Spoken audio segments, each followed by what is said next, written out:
Hello one and all, good evening to everyone. Once again welcome back to my channel. और आज के lecture में सीखते हैं प्रोसेस लाइफ साइकिल में सस्पेंडेड स्टेट क्या होता है।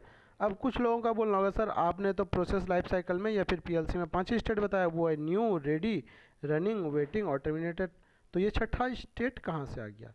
बिल्कुल सही क्वेश्चन है आप लोगों का। होता क्या है कि कुछ चीज़ें हमारे ना आगे पीछे चलती रहती हैं हमारी ज़िंदगी में भी और स्टडी के प्रोसेस में भी। तो ये प्रोसेस लाइफ साइकिल के ना आगे पीछे चलता है कौन सा स्टेट, तो सस्पेंडेड स्टेट। इसको एक्सेप्शनल भी बोलते हैं या सस्पेंडेड स्टेट भी बोलते हैं। तो आइए इस एक्सेप्शन को समझने की कोशिश करते हैं, किस केस में ये एराइज होता है। ठीक है, तो देखिए अब होता क्या है कि सबसे पहले प्रोसेस हमारा रीड किया जाता है आईओ के द्वारा और वो रैम में वेट कर रहा होता है। ठीक है, यहाँ से हमने रीड किया और यहाँ पे वेट कर रहा है, प्रोसेस हमारा क्यू में लग गया है।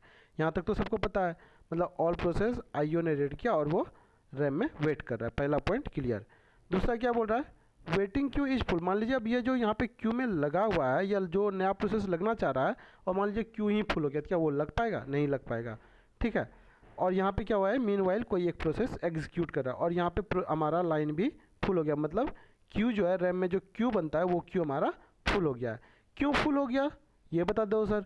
क्योंकि रैम हमारे पास लिमिटेड है, चाहे 2 GB हो, 4 GB हो या 8 GB हो या 16 GB हो या जितना भी आगे जहाँ तक है वहाँ तक अगर हम जाए तो रैम तो लिमिटेड है ना, उस अमाउंट के बाद वो आगे नहीं एक्सीड कर सकता। जैसे मान लीजिए 16 GB का हमारे पास रैम है, क्या हम अगर इसमें 17 GB डालना चाहेंगे तो जाएगा? 16 लोगों का ही बैठने का चेयर है, हम 17 लोगों को भेज रहे हैं, क्या बैठ पाएगा? नहीं बैठ पाएगा। वही यहाँ पे होता है। ठीक है, तो एक केस तो ये बना कि क्यू हमारा फुल हो गया, क्यों? क्योंकि रैम हमारा लिमिटेड है। अब जो वो नहीं यहाँ पे क्यू में नहीं लग पाया तो वो कहाँ चला जाएगा? स्वैप आउट हो जाएगा। और स्वैप आउट होकर कहाँ चला जाएगा? सेकेंडरी मेमोरी में चला जाएगा या डिस्क में चला जाएगा या हार्ड ड्राइव में चला जाएगा और वो फिर से न्यू स्टेट में आ जाएगा। ठीक है, अब और क्या बोल रहा है, इसको लाएगा कौन? तो मीडियम टर्म शेड्यूलर, उसी का काम है ना स्वैप इन स्वैप आउट करना यहाँ से, तो वही स्वैप इन स्वैप आउट कर दिया उसको।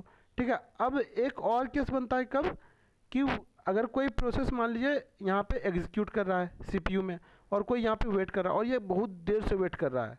ठीक है, तो फाइनली ये क्या होगा, परेशान हो जाएगा और अपने आप को सस्पेंड कर देगा। तो वही टेक्निकल टर्म में इसको क्या बोलते हैं, waiting for longer time is also called suspended.